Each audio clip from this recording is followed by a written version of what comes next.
This is the Super Stacker Breakfast Club, which is my favorite breakfast sandwich throughout the week. First, I'm sauteing some onions. This is about half a medium onion. It helps hold the egg together, but if you don't like onions, feel free to omit this step. Pour the onions in a bowl and then add the eggs. I'm doing 2 today, but sometimes I'll just do 1 and add a little bit of water and some salt. Beat everything together, then heat up the pan and oil it up.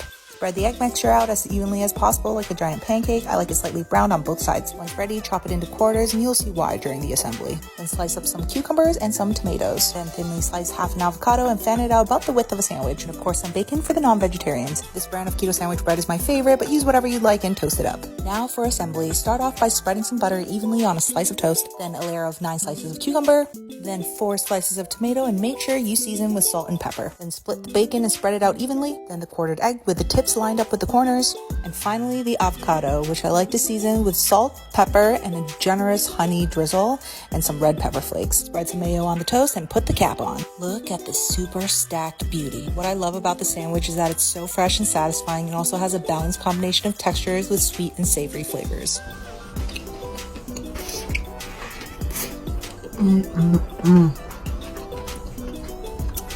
You gotta try this.